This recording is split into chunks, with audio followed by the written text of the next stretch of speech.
From the BBR studios, once again, it is Line Locked Podcast, episode number 22. Double twos. Double twos. Double deuces. Yeah. Hey, man, we got a F&A show for you tonight. Hey, thanks for censoring that. I know. We have Todd and Jenny on, and it was a awesome conversation. Okay. Lots of laughs. You guys are going to love it. If you don't like the front third of our show, no big deal. Above here, if you're watching it on the YouTube channel side, there'll be a timestamp. You can just boot right over to the old interview. If you listen to us jibber jab. If you just want to go straight to it, you can do that. You audio listeners, well, you're just going to have to deal with it. Yeah. If you're in your car, just fast forward. Just keep your eye on the road. Yeah, approximately 10 minutes, but we don't know yet. So, all right. Hey, we have something cool that any of our listeners might want to join in on. It came out last year. Never really did anything with it, but they got it advertised to this year, and I figured maybe it'd be fun for anybody that wants to get involved. It's called Drag Race Bracket Bonanza. Bonanza.com. And basically what it is any of the professionals, see here, Funny Car, Top Fuel, Pro Stock Motorcycle, they create a bracket for you, and you choose who's going to win the rounds. Yep. And we do it as it's kind of like a fantasy football. Yeah, kind of like that for drag racing anyway. So we are going to put an invite link below, a link to the Drag Race Bracket Bonanza.com, and a link to our league. Yeah. And we're going to play against you guys. At the end of it, whoever has the most, we'll give them a $100 gift card. $100? $100 wherever you want it. What it does, Jegs? Are we talking Monopoly money? No, I'll give them $100. $100. At the end of the year, there's 18 races. Well, that's a long season. So hopefully I can win my $100. Yeah. You guys got to sign up, though. Their points are basically calculated by as many rounds as you win for an event. So the bracket changes every race. Yeah. So every 2 weeks, there'll be a race, and you got to choose who's going to win. Do we know when the first one is? It's this weekend, unfortunately. So we're not going to do the first race then. No, we're gonna go ahead and do it ourselves. Yeah, and then we'll just delete those points at the end. Okay. Unless it's a blowout, then it doesn't matter. But yeah. Anyway, yeah, that's what we're gonna do. So below us on the description. Sorry. Yeah. There's a link to the website and a link to our league. So get in there. It'll be fun. That's going to be a blast. So get in there and do that and see what you can pull off and get some bracket points. Yeah. Virtual bracket points. Yep. Virtual racing. And $100 gift cards. And we'll make it your choice or just Jegs. One of the two. Jegs or Summit. Jegs or Summit. Yeah. So one of the two. It depends on if Jegs or Summit hears this and they want to sponsor us, then that's the one we'll give it to. I like the cut of your jib, son. Yeah. All right. So first thing we're going to do is TikTok tragedies. Hit it.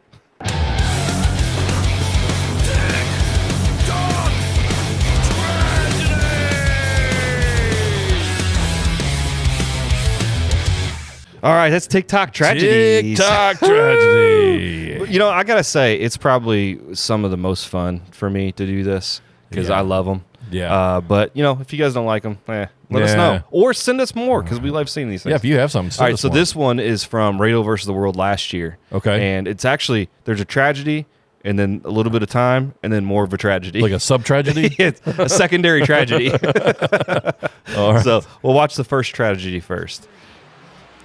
And looks like the Camaro got a little loose in the right lane, sliding sideways, and oops, hit the wall. Oh, man. Yeah, that's bad, and we hate seeing that at any race. Really, it's a terrible thing. But that's not really the tragedy we're here for. Because if we go a little bit further ahead, now he does catch fire, and thank God he's able to get out fast. Yeah. That's always a concern of mine. Oh, yeah. Look, it's really going up, too. Yeah, it does. And then the fire brigade comes. Fire brigade's on the way. They're on their way here very shortly. Everybody clear the staging lanes. So he gets out safely, thank God. Oh, wow. Let's look at that thing going up. Lots of fire. That Camaro, thankfully he didn't hit the wall too hard, but it looks like he probably hit it. Oh, here we go. Here's our secondary tragedy. Boop. What? Oh, no. What the heck, man? Yeah, I hate seeing it. That does happen on sticky tracks and but two tragedies in one for you there. You want to go back and do a right here again, just because it's funny. Boop. Oh, man. Right on his leg, too, it looks like. Oh. Yeah, he gets up and walks around in a minute, so it doesn't look like he's too terribly injured, but he's definitely going to feel that tomorrow. Wow. Not good. Not good at all. But 2 tragedies in one, boys. Wow, that was pretty good. Yep. Yeah. So here's our next one. This is from World Series of Pro Mods this year. Oh, this year's, Yeah, okay. and it's Pro 10.5, so 10.5 tire. Okay. And it's a Nova against looks like a Mustang, right? Yeah, it does look like a Mustang. Right. Check this out, Chris. Oh, all the way down was the front end, all the way down. Yeah, all the way down. He actually, we zoom forward here, he actually crosses the traps on his back tires. Look at this. So the Nova goes up. It looks like about 100 foot out. And he didn't even go up on the launch. He was already out 60 feet. It's a power wheelie. Yeah. And then throws the chute with the front wheels up. Look at that. How cool is that? Oh, his rear One wheel lifted tire. up too. Yeah. One okay. tire. Yeah. Wild, right? Wow. Yeah. I wonder what would happen if he hadn't pulled the chutes out. If he would have gone. Well, let's hope to not have to find that out. Yeah. He got real lucky, but I've said it to Chris many times. The only thing that's tying you to the starting line is your parachute. Yeah. Because that's your forward momentum. So you definitely, if anytime you're in trouble, for one, you're going to lift unless you're a big man like that guy. Yeah. And then for two, pull the parachute, and that'll hopefully keep you straight.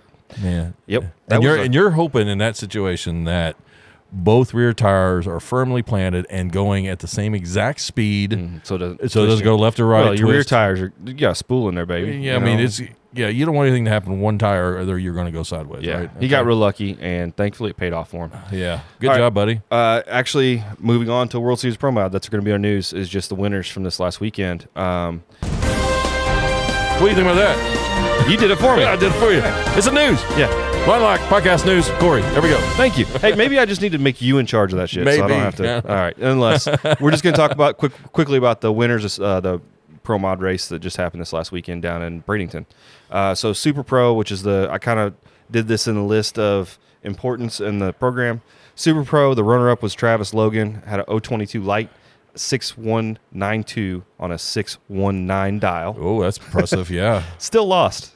Michael Carpenter did a .007 and ran dead on. Yeah. There you go. 4.87. Yeah, you can run 0.02 of a second off, but in order to win, you're going to have to be dead on. He had a 24 package and lost, and then Michael had he had a 7 package. Yeah. So 007, baby. Crazy.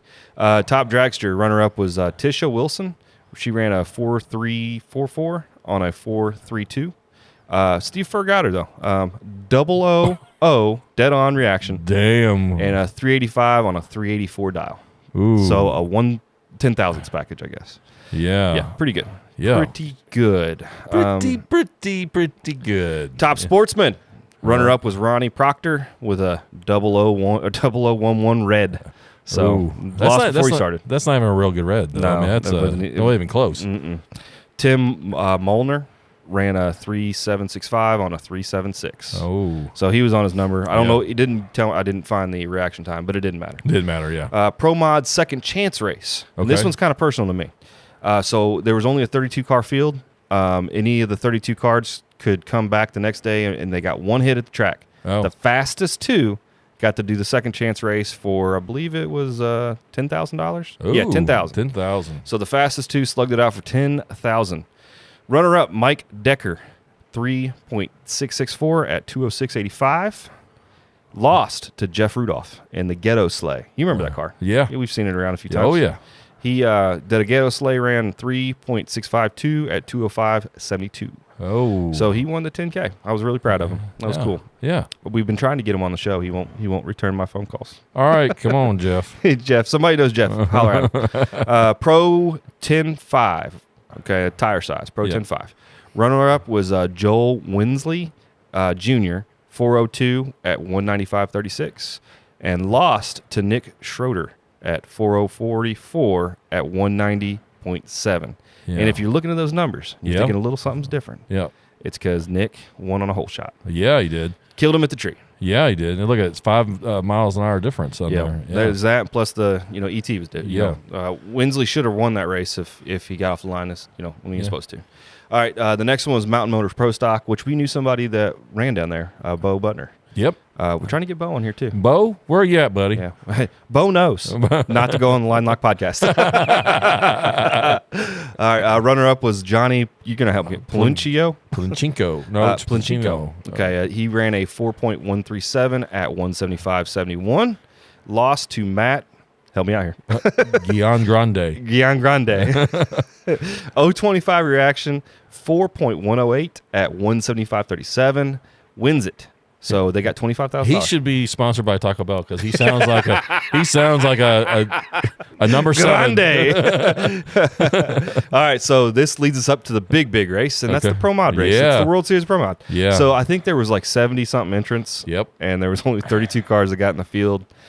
Stevie Fast, my guy. Yeah, you called that. You called it right before it happened. So Stevie came up. He was Final Four. Yeah. And for some reason, I don't hate on Stevie at all, but it's his first time with this car. I was feeling red light. Yep. Sure enough, he did. And it was a hard red light. Yeah, it was like a 70 red light. Yeah. So nowhere near it.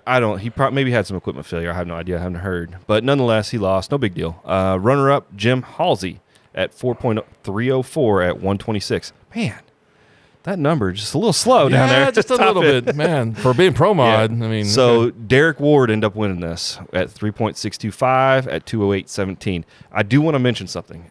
This was actually kind of interesting because both teams needed to have a grace period. So Derek gave Jim 40 minutes because Jim was rebuilding his motor. Yeah. He needed to refreshen it. So he gave him the 40 minutes. That's fine. They go up to the first time they tried running this. Derek Ward could not start his car.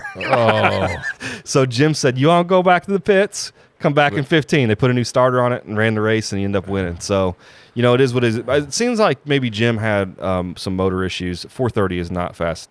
It's fast for us, but that's not what that car is capable of. So I think he had some motors issues or spun online. I can't remember now. But still, I thought it was cool, good sportsmanship. That they allowed each other some time to get up there. Definitely. So it ended up being an hour and 40 minutes late. Oh. Nonetheless, pretty cool. So that was all I got for news. I think we're going to take a quick commercial break and come back with. I tell you, this cat. we had a lot of fun on this interview. So lots of cussing, parental advisory, and it's not about drag racing. Just because I don't think we actually brought that up, but it's not about drag racing. It's about a sport that's new to both of us. Yes, and it is go-kart racing. So if you have any interest or if you've seen them race out before, this isn't your typical go-karts that's at the Malibu Jacks, the electric ones or anything. Malibu Jacks. These guys, they're doing 70, 80 miles an hour. These aren't the go-karts that are next to the putt-putt golf yes, course. Exactly. With the little wire at the top holding on to it. All right, stay tuned to that. We'll be right back. All right. All right, we're back. Hey, we got a great... two guests. Guests. Plural. Guests. Plural guests. Today, we got Todd and Jenny, and they are going to school us on the life of racing go-karts. Yeah, they're going to have to treat me like a 5-year-old. That's about my mentality when I go go-karting, by the way.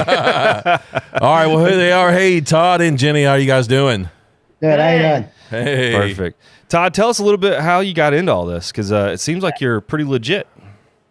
I don't know about that. My dad, when I was in diapers, used to race go-karts, and he was pretty good.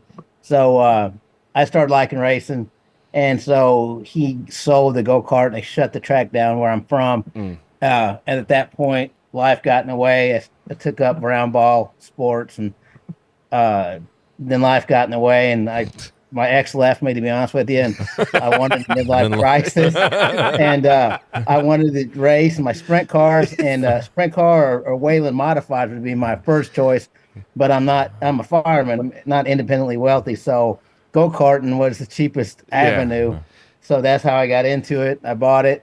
Well, I tell you, your story kind of sounds like a country song so far. Yeah, kind of does. So, my dad asked me, what the hell are you doing? And I said, I want to race go-karts. He goes, you don't know what you're getting yourself into. And I said, no, it can't be that hard. And because we've all gone and raced go-karts and played putt-putt afterwards and ate ice cream, but this is I didn't expect it to be this difficult. So I picked my go-kart up on a Tuesday, and my first race was on a Saturday at Whiteland, Indiana. I went out in the first turn and spun it and looped it into the barrier. And I'm like, holy shit, my dad knows what he's talking about. And later on that afternoon, I was racing and I went in the hay bales and the feature, and this old guy in bib overalls, once I was sitting there mad because I wrecked as my tire went by me. He's like, that young man's tire came off. Was his name Bubba? My thinking, what I wanted to say, I couldn't say. So, yeah. Oh, you could say it here. I had to go to the cart. They took me out of the cart and put me in the corner and time out and watch the rest of the race, which is humbling. Yeah, I guarantee it. So that's okay. It sounds like your start is kind of like our start. Definitely. Failure to launch. Yeah. The third race in, I totaled the cart. I got a cart frame at home in my house that's totally ruined. Third race in. Yeah. Wow. So obviously, this is a very competitive type of racing and probably very expensive. I mean, probably as expensive as we're dealing with. Yeah. You said you're a fireman, not independent loyalty. I can relate to that. It doesn't matter how much you make, you're going to spend it all. Mm-hmm. You know, I mean, that's just how it is. Right. Who has the most toys wins, right? Yeah, well, that's what we're going for. Mm-hmm. Hopefully Jesus thinks the same thing. All right, so let's go back a little bit. So obviously, as a kid, you said you kind of played around with the go-kart and stuff before the track got closed. Is that right? Yeah. Yes, what kind of go-karts? I know there's different CCs and stuff like that. Like at that age group, what kind of were you racing? There was basic two-cycle at that point. My dad raced the Margay, is what he raced out of St. Louis, Missouri. Yeah. And my dad was always a gearhead. He drag raced. He had one of the fastest cars in my home county in Illinois. He used to drag race to take my mom out, and he helped with sprint cars for years. And so me and my dad, it's just a connection, I guess, to me and my dad, as far as racing, because we love going to Eldora, and he's worked on sprint cars. And so, yeah, there's 2-cycle, 4-cycle. The 4-cycle is very competitive because we're all based on a sealed engine by Briggs & Stratton. Now, 2-cycle is a little bit more expensive. If you race 2-cycle, you might as well buy a midget or a mini sprint and race that because it's just as cheap. Yeah. So, but there's age brackets. I mean, I race the 35 and over and the 50 over, and then the 15 and up. And those little 15-year-olds, they don't give a fuck. They don't care. They don't. They do not care. They have no clue. They're fearless. They don't heal like we used to. I'm old, and they go and they play with dad's money. Well, I know it's amazing how your mind thinks, shit, this is going to hurt. It's sketchy. Do I do it? And how fast you process that. You know, this is going to hurt. Is it worth it? Usually the answer is yes. But it's going to be expensive too. Dude, I just love that those 15-year-olds don't give a fuck. Yeah, they're young kids, and you can't hit them. I mean, because you go in jail. You know what I'm saying? Yeah. You can't punch them in the mouth and say you flipping idiot. You can cuss them out. Yeah, you can. Yeah. Jesus, yeah, I bet tell that's your dad to come down here. I'm gonna kick his ass for you. No, I mean, what do you do? Yeah, big 6'8", 400-pound gentleman shows up. All right, I'm just kidding, man. All right, everybody. Great show, everybody. We're going to end on a high note there. We're out. Your son's a dumbass. All right, so obviously there's got to be leagues for under 15 because I've seen young kids run them too, but they're probably pretty slow, right? I mean, they're compared to what you're doing now. Well, I could probably fit in a 4-year-old's cart because I'm only 5'4". But yeah, they're 4 or 5 years old. You could start racing. Yeah. They start getting really competitive probably about age 8. Mm-hmm. Age 8, they're probably going 40 mile an hour. You take a slide out to restrict the RPM of the motor, but they're still going, 40, 45 mile an hour. Wow, and that's getting it when you're 8 years old. I mean, Jesus. When you're an inch from the ground, hell yeah, that's getting it. Yeah. So when you get to 15, I'm assuming you can start opening things up as far as there's less restrictions on things. About size at age 10, 12 is where they start opening it back up. Okay. And then once you get to your higher levels, you've mentioned. So let's a little bit talk about the chassis side of things before we get into the motor side, maybe something we're more familiar with. The chassis, I'm sure that is a big expense and something that there's a lot of money involved, and there's probably lots of different brands and everything like that. But is there a different chassis for instance, their 15-year-old that's going pretty fast versus your 30-year-old that's very competitive? Like, were we talking chromoly stuff? Or are we talking mild steel? Are they built different? They're not built different. They're just less. They're just built on a smaller scale. The steel and the design is pretty much identical. The same stuff. And yeah, then it's a smaller frame. Gotcha. From the back and go ahead. Side to side. Yeah. So, at what point is it where pretty much I don't want to call it an outlaw or unlimited? Do they have a class like that to where it's basically the most money wins essentially? Because I'm assuming, the shifter carts, the shifter carts, they're pretty fast. Yeah. Up at Newcastle, you get going about 90 mile an hour on the shifter cart, and those are raced competitively all over the 90 miles an hour and no roll cage. Yeah. No. That's wild. So my buddy flipped Saturday, and the dumbass didn't let go of the steering wheel, so he rode with it. And my other buddy's the one that hit him and flipped him. Yeah. After he hit another cart, but he didn't let go of the steering wheel. So guess what he did? He rolled as he held on to the go kart. He should have let Jesus take the wheel.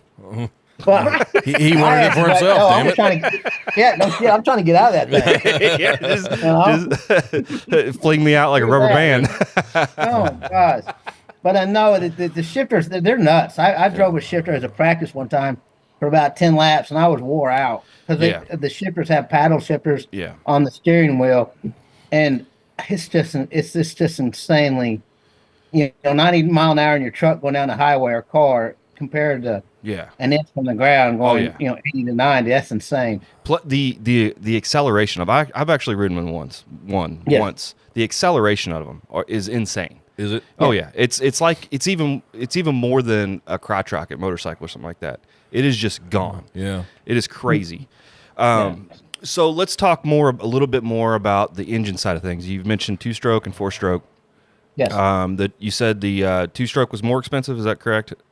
Yes, because like the KA 100s CCs, they got to get rebuilt every 6 to 8 races. Okay. Mine, I can run 20 hours on mine, and I send it back to my engine builder, and he goes through it. I don't know what he does to it, and he sends it back to me. I ask him, is it fast? He says yes. I said okay. I say okay. So, I mean, it's a sealed engine. You can't really mess around with them. You can. There's some new rules that have come out as far as the bottom and the head and the bottom, but if I get caught cheating, you're going to have to explain to me how the hell I got caught cheating, because I have no idea what I did. You didn't do anything. I mean, what? Yeah. Yeah. Shit, man, because somebody's vagina hurt because I beat him. Yeah. I just flat beat you, Hey, Daddy, he's faster than me. Yeah. And it's funny because we talk about the 15-year-olds, but in all seriousness, when I race in multiple classes, I've been in more wrecks and seen more wrecks and bad wrecks in the old man class, in our classes, than the younger kids. Oh, really? Okay. I thought that when you get with the old guys that they'll calm down. A little more conservative? No. Awful. Yeah. And plus they have that thing where I've been there before, I can handle it, and a little more pride probably. Overconfidence, maybe? Overconfidence. That, and their reactions just aren't as fast. I mean, you could probably agree with that, right? I mean, you're not as fast. Oh, right. It is what it is, I would assume. But, the motor side of things has got me really curious about, what can you do as far as cheating? I mean, I'm sure there's plenty of ways. Any form of racing, there's gray area, right? So, there's a lot of stuff you could probably do there.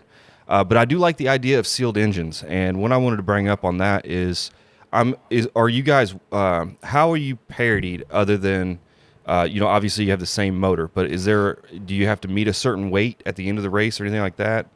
The sportsman class, there's different weights. Usually it's 375 and 390 is what we'll be running. Jenny will be at 375 because I don't know where I'd stick out enough weight to get her to 390. Yeah, so that was my question. So you put her in a pocket, you know what I'm saying? Is that weight with driver and cart? Yes. So the cart weighs about 165 pounds. 165 pounds is what the cart weighs. So I weigh 205. I don't have to put much by the time I get my stuff on and my full tank of gas. Yeah, I guarantee He it. doesn't, so we're gonna have to find ways to put. Stick rocks in my pocket. Yeah, but it's funny when you say that because it does make a difference as far as the setup on the cart, where you put the weight and the balance. You just can't stick it anywhere. Yeah. There's got to be a rhyme or reason to where you put it because the way the cart bends when you're going in a corner. Yeah. And the way it reacts. Well, and your gears, Yeah. your gear ratio, it has to line up with that. Yeah, there's probably a ton involved, and I'm gonna definitely ask you a bunch of questions about the tuning aspect of one, because I've heard some stuff online. You know, I don't know anything about it. I've just kind of browsed across it, but yeah, for sure the weight. A lighter driver's probably has more advantage because you can kind of put the weight where you want it, right? Yes, the weight's on the engine's normally on the right side, and so you stick it on the left, and you try to stick it. You try to keep it. I got weights underneath my seat, underneath where my legs are, on the back, and when you put the weight, the higher the weight you put, the higher the weight that goes, the more tight the cart gets. If you know what I mean. I mean, it's if you want a loose cart, you put the weight lower. If you want it tighter, you put it up top. And is that something? I have one in the front for the front end. Is that something is that something you adjust on race day for the track? No, I don't mess with it. You don't? Okay. I don't mind. I mean, I don't. I'll lose about 8 pounds during a weekend, but I use the gas to counteract that. So, how important is your steering geometry stuff, and is that adjustable as far as a caster camber stuff? I know that's really important for roundy round cars around here. I don't know if it was a golf or go-kart thing as well, or it is. It is. When you like this weekend, my new cart, I put I took the pill from up top and put it down on the bottom. So what that did was raise my cart, because it raised the wheel, so it raised my front end, and then on my front end, we have 2 lines on the caster and camber, and the one on my right I pointed forward, which gave me less, and the one on the left I pointed. I'm sorry, I had it opposite. The one on the right I pointed back towards me, which is less camber, and the one on my left I pointed forward, which gave me more bite. Because we had a bunch of lefts. Okay, yeah. So that was. And I never ran it that way. Yeah. But I seem to like it. Yeah. So, and that's something. How many tracks do you race at? I ran in 9 states last year. Wow. Hey, that's doing something. Yeah. You know what? Is there stacker trailers for these types? Yeah, there are. Yes, there are. Me and Chris just bought a stacker trailer for full size cars, and it's just funny. Yeah, there is. Yeah. You know what? And we get back on when I started. I was horrible, and Jenny's going to be horrible, but that's just part of it. She's like, I still want to be terrible. I'm like, well, you're going to be terrible. Yeah. And that's just what you do. And I've had some good people in my corner, and so will Jenny. And just compete. You compete with yourself. You compete time. If you run a lap at 1:04.6, you come back and try to beat it at one. You just try to. And then eventually you'll get to somebody. Yeah. It's just seat time. The more your ass is in the seat, that's especially at our age. When you're starting late, the more you get in the seat, the better you're going to get. Yep. And it's just, you just got to do it. I mean, you got to take your beatings. Yeah. Comparing that to drag racing, we're, single elimination. So a lot of times, you just go up there and make a mistake, and you're really just trying to beat yourself, try to improve, getting closer to your time, or improve your reaction, stuff like that. It's all incremental, and you're really racing yourself. Yep. So how do you guys? How does your events run? Is there like some heats and then a final? It's all different. Usually, what we run is we have a practice session that morning. We'll go up the day before in like Newcastle and practice all Saturday, which helps. But normally on a race day, you get up, you have 1 or 2 practice sessions, you qualify, and then you have a heat race, and then you have a final. Okay. That's pretty cool. So, The final is usually like a longer race than the rest of them. 16 to 20, yeah, anywhere from 16 to 20 laps. Okay. The heat races are anywhere from 8 to 10. Are all the tracks similar as far as distance? Obviously, the turns are going to be different, but are they all about a mile or something like that? Or No, the Charlotte, the one I ran this weekend is 0.65. Cincinnati's about the same. And then the Newcastle's like 1. And it ranges from anywhere from, half a mile to a mile and a quarter. Okay, that's pretty good distance. Yeah. So how did you do at your race this weekend? I didn't do very good. Oh, okay. Well, I pulled off both heat races because I have a lung issue that I got to take care of. Oh, okay. I got a collapsed lung on my right lower lobe. Partially. Yeah. Well, that's got to make it tough. What? Yeah. What? Well, yeah, it was hard to breathe for a little bit, but I qualified 20th out of 44. So Yeah, halfway there. I was up to 15th, 14th in heat 1 before I had to pull off. Was this collapsed lung from a go-kart injury or something else? Well, I don't know. Last year at Charlotte, I hit a guy going 60 mile an hour, T-boned a guy, and I don't know. I think it might be. Yeah. Do you I ever? just never got it fixed, Yeah. Well, I'm not sure what they would do for you. Do you? I said, "Oh shit!" I got out. Yeah. I got put in timeout because the guy come up. I come through and I was third in line, and he wrecked the guy in front line. The first guy. There's 3 of us, and the guy in the front couldn't do anything. I knocked the motor off the brace into his seat. Oh, That's how hard I bent my chassis by 2.5 inches, and I had to saw the cotter pin, the front wheel off to put the new front end off. And the dude come in, and he come up to, I cursed at him. I was walking through the scale to get weighed, because we get weighed after every race. Mm-hmm. And every time we go out, we get weighed. And he come up and tried to apologize to me, and had an old elderly lady was going to give me a penalty for something, and I told her I told her basically no, and she put me in timeout like I was a damn kindergartner. Yeah. And the guy goes, "Man, I just need to apologize. I tried something that didn't work." Yeah. And if I could, oh my God, I'm glad my buddies were there, because I probably would have. It would have got. Who knew that getting T-boned in the middle of the race wasn't going to finish you better? Yeah. I'm like, the guy that T-boned was like, "Man, you all right? That was a hard hit." Yeah. I know it was. I just want to go back on your collapsed lung. I had a thought that if you go to the doctor, they'll probably just give you a prescription for thoughts and prayers. Yeah, probably. Maybe. Thoughts and prayers. Blowing his balloon. I don't even know how they fix anything like that, honestly. Yeah. It depends. If it's a diaphragm, they can do it through surgery. Okay. Which I don't care about that. Yeah. Well, you got racing to do. You ain't got time for surgery. Yeah, he didn't have time for a chest tube. Who's got time for that? Got to get it fixed. Yeah. But no, this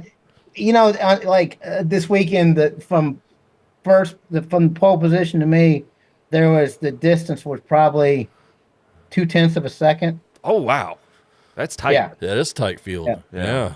So I mean, it's in 2 cycle you can make stuff up, because like we said before, the acceleration is massive. So you can make a mistake and get away with it. In 4 cycle, we're matched so evenly, it's all about momentum. Mm-hmm. You can't make a mistake, and every mistake is compounded. Yeah. Especially if you make a mistake on a tight corner going to a long straight, it takes at least 2 laps to catch back up. Yeah, it's just hard. It's just during the race, strategy wise, do you deal with drafting and stuff like that, just like in NASCAR, or is that not even an issue? Oh, it's an issue. Look at that stern face. It's an issue. It's an issue. It's an issue. If it's, the shorter tracks, it don't matter as much, but like at Newcastle, it does, and it's an issue. And if you lose the draft, you're screwed. And if you're by yourself, and you got a train coming, it's over. It's done. But that's another thing, you got to get used to having somebody on your bumper going through a corner. Not everybody, you don't trust everybody. Mm-hmm. You know what I'm saying? There's some guys you just want to get away from because they're idiots. Mm-hmm. But then there's some guys you trust, that are going to work with you. They're going to work with you, and you feel comfortable that they're not going to hit you. There's a difference between pushing and drafting and hitting somebody. Right. You just don't, and it's just so. it's so technical. I never thought it would be this hard, honestly, to be perfectly honest with you. Pretty much every racing platform out there, you could say that about. Just every style. There's so much involved in any type of racing, even foot racing. You got footwear and you got all these things and strategies. It's crazy. You don't know what you don't know until you know it. Right. You know what I mean? Yeah. Or you find out. Yeah. The big thing with us is tires. I mean, you go out and tires is huge, and you wouldn't think them little ass 7-inch go-kart tires make a difference in the back, but they do. You get a guy with new tires compared to a guy with not new tires, it's totally different too. And that's your biggest. If you don't wreck, that's your biggest expense is tires. How often do you go through them? I usually go through them every 3 races. Yeah. How much? I'll go through a couple, and then I'll flip them, and because the inside's wear, because you the way you set the cart up. Oh, so you just rotate them around to the other side or whatever. Yeah, flip them on the rim, and then you just after that they're practice tires. Yeah. Then you have to think which race is going to say, okay, we want to use Vegas on this, or we want to use So is there different compounds for tires, like Dura rating or whatever they would call it in that?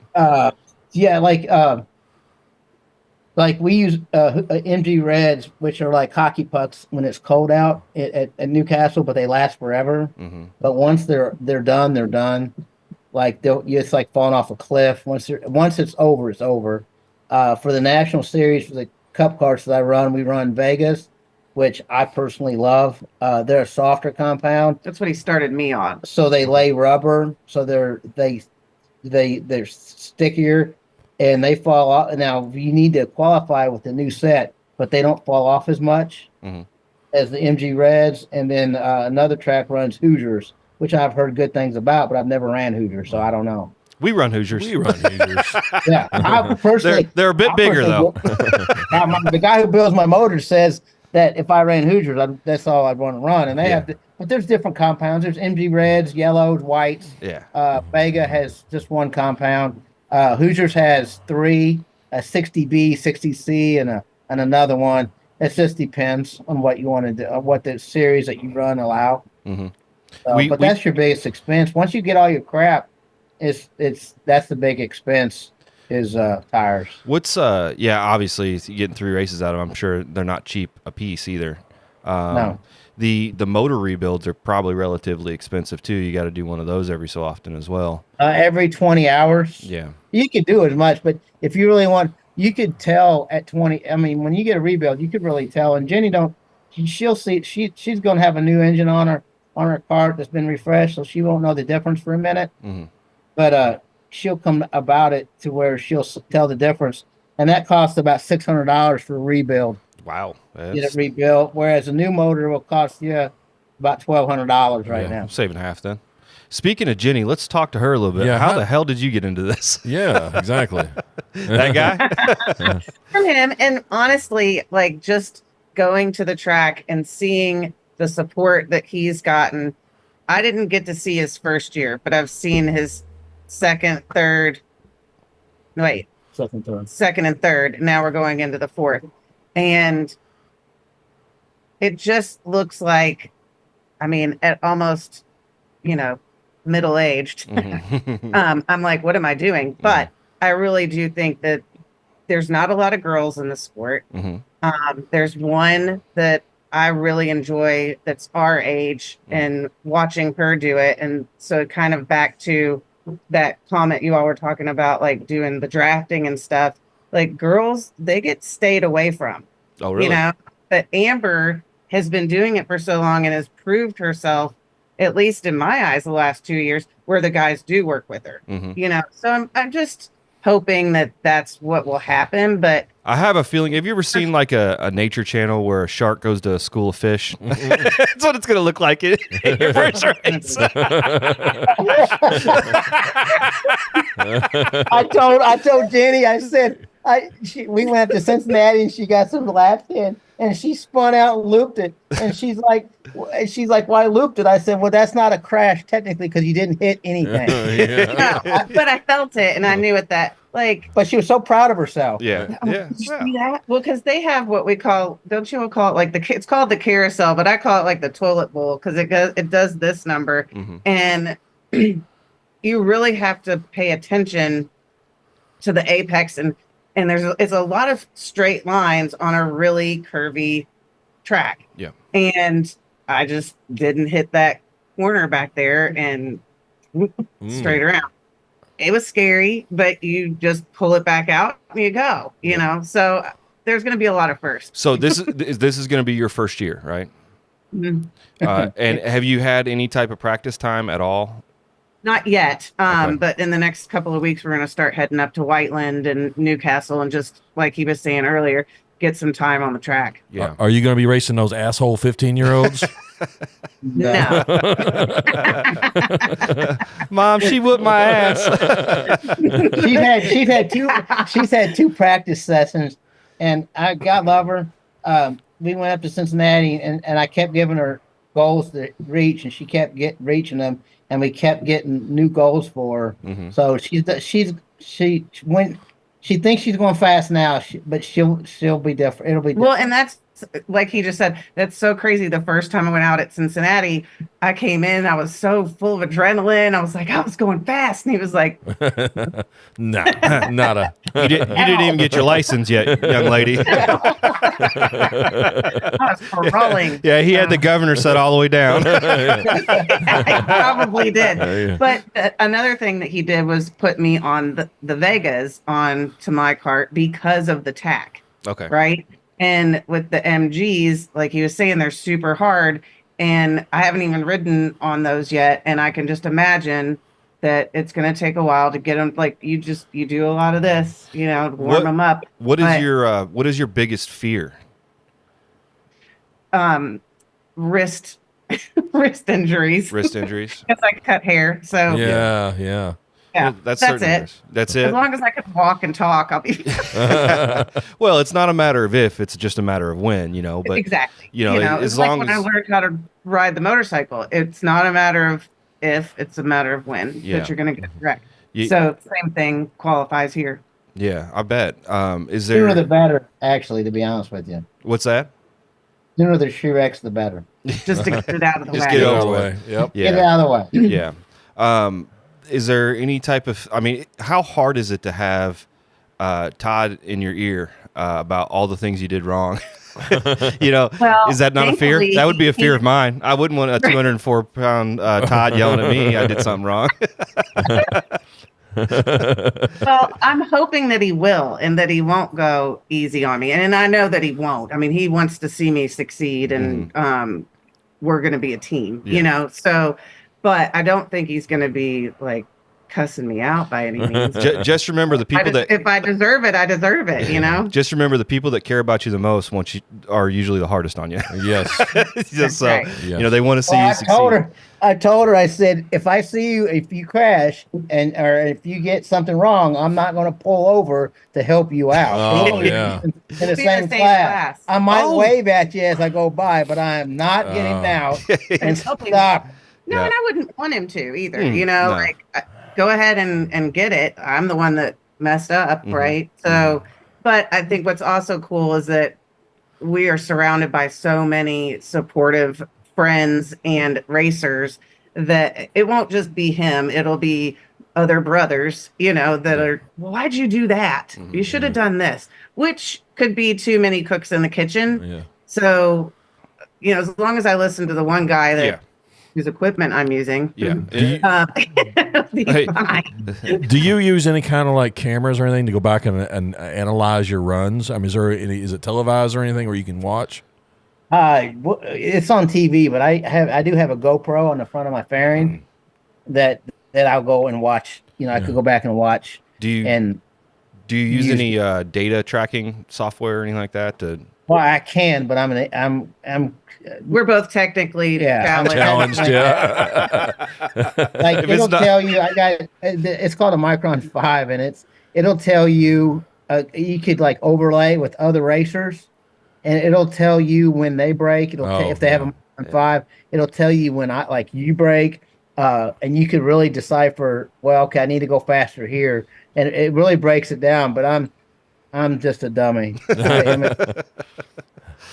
am. If you could gamble on it, or the only data recorder you need is wherever you polled at. Yes. I need to go faster than that guy. Me and Chris are real big into the data. We got computers and everything on our stuff, and we track weather and track conditions and all that stuff that plays into effect for us. So I can imagine. I've seen some guys on go-karts have like basically what we have, race packs that record everything: engine RPM, braking, a whole deal, G-forces. Oh yeah, that's what I have on my steering wheel. Yeah. It hooks to my spark plug on my engine. Okay. Yeah. It'll tell you everything. You run it down the steering column, up the frame, up the motor, and hook it to your spark plug. Right on. It's cool, man. One thing I noticed, or I watched a video, I don't know, maybe it was a TikTok or something. They were talking about how when you drive a go-kart and you're really fast, that you're actually not using the steering wheel much. You're actually shifting your body weight. Is there any truth to that? No. Yeah, it's all bullshit. Yeah. I mean, because like I said earlier, like it has to be a lot of straight lines. Like the first time I was driving, he's like, "You're driving. Mm-hmm. You're not racing. You're still, doing this, and it needs to be quick ones." I can't hardly move in my seat, so I might lean my head. Like if I'm, lean my head. Mm-hmm. I'll do that sometimes, but not your whole body. No. Well, I guess what this TikToker was showing or saying was because your differential's locked in the rear, correct? Yes. So you almost kind of want to skid or put your weight on one side so you're up on a tire that the other tire can skid, because the differential thing will cause issues when you're trying to make tight turns. Maybe that's what they're getting at. It's from what I understood it anyway. It bounces like I don't know what like if you're turning to the left, believe it or not, your outside right tire will go up in the air. Really? Because how's it back? Science. Yeah. And as far as that goes, if it goes up too high, then you've got a wrong setup. Yeah. You know what I'm saying? Yeah. I mean, so I just know where I'm hitting a rev limiter, and my guy who builds my motor says take the longest straightaway, and you hit the rev limiter at the end of the longest straightaway. And that's what you set your gearing towards. That's what I set my gearing to. Yeah. Well, I write everything down. So I'll send you all these TikToks. It's going to make you a better driver. Jenny, we got back from Cincinnati, and I was out there, and she was watching. And she took a break, and she's like, "Well, you're using the whole track." I'm like, this was fun. And I'm like, you could use the whole track. The rumble strips are there for a reason. Yeah. I was trying to avoid them, and she was trying to avoid them. I'm like, no, use them. And so then I gave her some videos on some drivers, some good drivers, and she and Ryan Norberg, and she was watching them. So she calls me, and she's like, "Hey, Ryan said that use the whole track and use the rumble strips." I'm like, when you coach your kid in sports, you don't listen to you, but the assistant coach tells them they listen to you. Yeah. That's what you. And I'm like, well, God, that fucking line to you. I hate it. There's one curve at Cincinnati. I can totally picture it, and it's an inside curve, and so the apex is here, but the rumble strips way over here, and I'm like trying to get it in as tight as I can so I'm not anywhere near. He's like, no, hit that rumble strip, and then it'll push you off into your next turn. It'll upset the chassis just enough to get you turned, right? Basically, that's what it's doing. Well, sometimes you use the gas to turn the cart. Yeah. The worst thing you can do is let off the gas. Yeah. To turn the cart. Sometimes you get a turn right to turn left. Yeah. I love to drive a sprint car. So if anybody wants to let some guy give it a get in there. Yeah, that'd be cool. Let's look at some pictures. Turn the steering wheel. Let's look at some pictures while we're up here. Let's go to the back. I think this is the first one we got. It looks like you getting some fire suits and stuff on. What kind of protective equipment do you wear? Is it SFI it's not stuff? Nomex. We don't have no fire. It's just a regular old suit. It's got to be abrasion resistant to a certain degree, and it's just easier to wear one. I got you know what I'm saying? And I assume, is it an SFI rating type stuff, or do they give you your specs you got to have for Yes, your correct. safety And the equipment? neck brace, you have to wear. Before, a lot of tracks now are making you wear neck braces, which I would anyways, because I mean, I don't want to be drinking through a straw if I something understand. happened. Well, and rib protection. Is it just a brace that goes underneath your helmet, or is it a Hans device? No, it's just a brace that goes underneath my helmet. All right. We just recently bought Hans devices for our stuff. Yeah. How much? Oh, really? How much are those? We got ours relatively. We got About five 550, Yeah. and it's what we like about ours is it's very compact, so it doesn't really limit your motion at all. Yeah. Some of them are real bulky.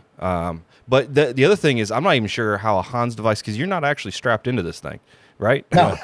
So, It wouldn't work. No, you would have to use a Simpson hybrid. Yeah, the one that straps around you. Which it has it has the Hans device, and then actually it straps onto you like a backpack. Is the only one you really have the option for. Yeah. But they are really protective. I would recommend looking at them. Just the speeds you're going, being a fireman, it doesn't take a whole lot to get a basal fracture. Yeah. No, not at all. The helmet was expensive. Gosh dang. Yeah, they are, especially in the new Snell stuff, 2028. Did you say basil fracture or was it parsley? Was I wrong about no, that? it's basil. Yeah. I'm a marginal EMT at best. All right, and this looks like a devastating loss. Is that what's going on here? No, man, look at that. I got a lot of sun on my head there. But anyway, that was the Grands last year. There was 600 entrants, so I was starting ninth. Well, and it was a dry start, or what do you call it? No, I was starting ninth, so I was kind of But you were on the track. You all weren't in the. Yeah, we were on the track. At that time they wheel them out and they introduce you and everything. And to me that's stressful. Mm-hmm. I just rather just get in the cart and drive. Go, yeah. And I'm very competitive, so I was just. He gets quiet. I get quiet before a race, especially a big race like that, because If you go, I don't know if you got all those. I got everyone pictures. you sent me. Okay, because there's one picture where it's real far away, but there's like a line of probably 50 carts. Maybe we'll get to that in a minute, I'm sure. You'll get to it. That's my buddy right there. That was this race. Okay, so that's your buddy. That's Casey Stahl. That's one of my good friends. They're great people. They have a podcast, Stahl Racing. That's STAHL, and they're just great people, man. They got great videos if you ever want to watch them. Send us a link, and we will link them down below in case anybody's more interested in listening to some go-kart stuff. They're funny. That's getting ready to go out. Yeah. The same race. That's a cool shot. Yeah, it is a really cool shot. I like how the background's kind of blurred. Yeah, it's cool. Yeah. So there's your little GoPro and your fairing. You go, girl. Yeah. So what kind of? I took all the shit off of it because it just gets rubbed off anyways. I like the matte black anyway. And your decal, those that have a decal kit, they weigh 3 pounds. The decals do.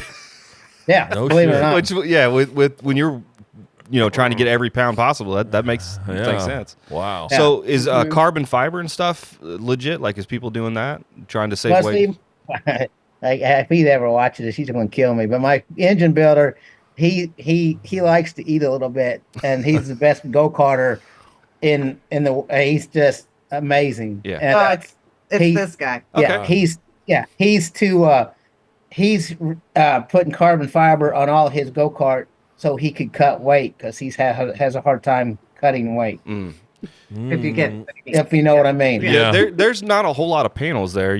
But you can still probably save a couple of pounds. Yeah. Going carbon fiber. So like he does the floor where my feet are.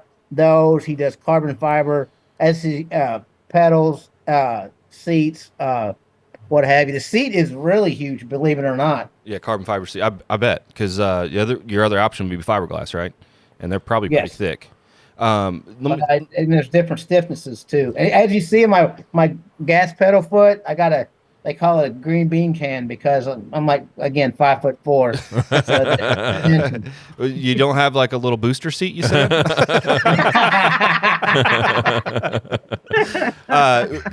So on these body styles, is there different styles of bodies for like aerodynamic purposes, or is everybody running pretty much the same thing? Only difference on the mine from Jenny will have a skinnier fairing up front where my GoPro's at, but there's other ones that have a cutout right above between the bolt and my GoPro, so wind could go through it. Okay. And some of them have like a ridge running up the middle of it, where my 17 up through that way. Are all those styles pretty competitive, or is there one that is majority winning type of thing?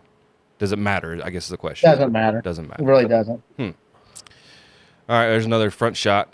Cool shot as well. I do that a lot. That's like leave me alone. Yeah, trying Just to take a breath because I'm hyperventilating at this point. Hey, so how many pounds do you put on? How many pounds weight do you put on? 15 pounds. Well, 2 cylinders like 10 pounds. Fit that in there. Yeah. That'll fix your collapsed lung. There you go.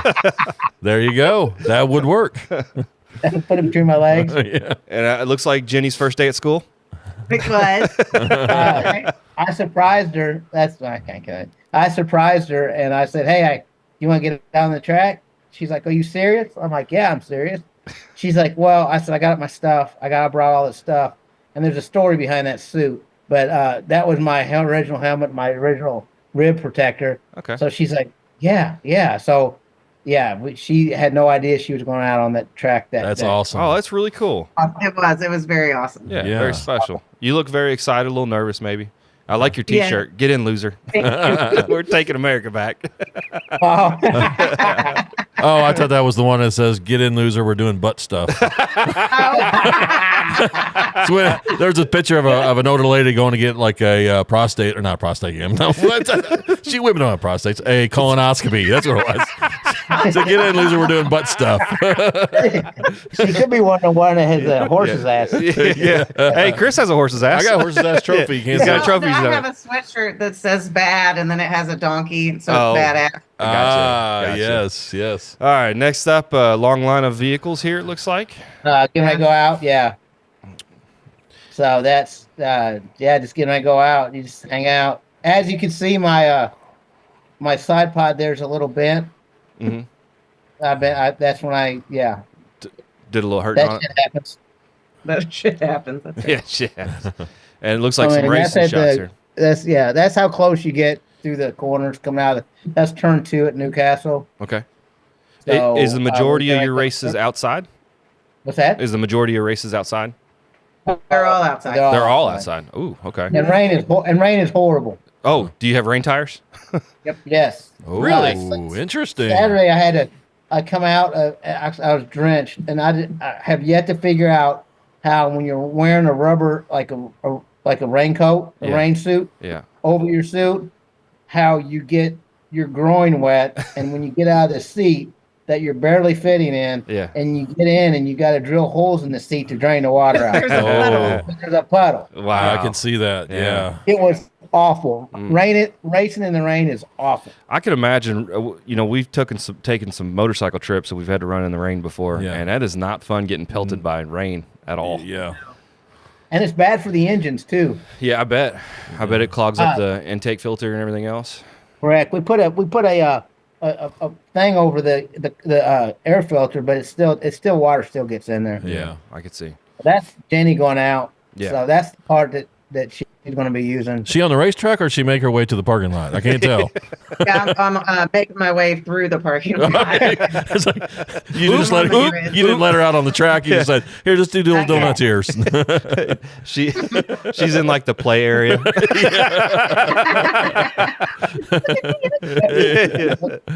Oh, that's awesome. Yeah. She's going to be all right. She'll Yeah. be good. Oh yeah.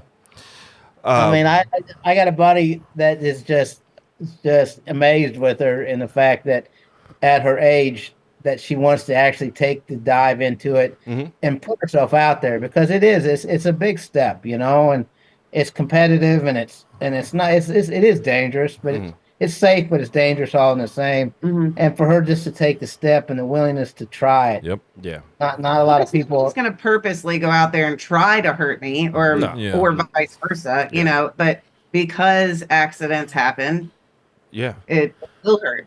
Yeah. Well, I mean, it's in any type of sport, there's injuries. Yeah. It's just, you got to live life. You can't worry about it too much. Yeah, and you're going to have a lot of frustrations. I mean, I've only been racing for a few years myself, and, the frustrations I've felt by not competing the way I should and everything, but you learn every time. Every time you lose is a winning opportunity to learn. So just like Todd was saying, you're going to just focus on you and focus on your times, and you're just naturally going to get better, and that's awesome. Yep, 100%. Yeah. So just have to go for the first person in front of me. Yeah, just a little Check better. it Yep. And once you get, because she'll be racing the same people. Once she gets that and beats that joker, okay, well then she'll get pissed when that joker he or she beats her back because she's done beat him or her once. Yeah. So she'll use that as a standard as fuck you, I ain't gonna let him beat me no more. I'm better than him. So that's in that aspect, her competitiveness will shine through. Yeah, for sure. So your first time out, were you going around kind of slow, trying to figure things out, and then you're like, Todd, I'm dropping the hammer. Well, Drive through you the better smoke. not, Cole. actually, this That ain't your race car. I remember, didn't it die on me? Yeah, the second time Because time it died on. I was slowing up instead of like having my foot on the gas and hitting the brake. Mhm. I just took my foot off the gas and it died on me. And so that was a learning experience. Oh, okay, you can't just let it all the way off. You have to keep gas going. Yeah. Is there guys around the track that just run around restarting engines? Yeah, they're helping you. They'll help. Yeah. And they know who's been out there, like not a lot, and who's been out there a lot. So they'll give her a hand. Even when she's qualifying and racing, she's pretty much on her own. You know what I'm saying? She'll have to restart it herself. They can't restart it, but if she's out there practicing, they'll restart it for her. Well, the one time it died on me, remember they came out and even the guys tried to start it for me and it wouldn't start, so we had to pick it up and put it on the John Deere and take it in. But typically that doesn't happen. So on qualifying, is it a similar NASCAR or Indy or whatever, where you go out and you're by yourself trying to make the fastest lap you can make, and then you get your qualifying order? Correct. In Indianapolis, is Newcastle White race. It's 4 laps, and there's no drafting allowed. If you get caught bump drafting, then they'll dock you places. You're not supposed to touch anybody. At Cincinnati, it's the same way, and but it's a time limit. It's a 5-minute. So at Cincinnati, you got these jokers that sit in the back and wait to go because they don't want to get caught up with anybody. Mm-hmm. Well, they lose a lap in qualifying because at 5 minutes the time goes off. So if you're not up front, if you're up front, you get an extra lap, basically. You know what I'm saying? Gotcha.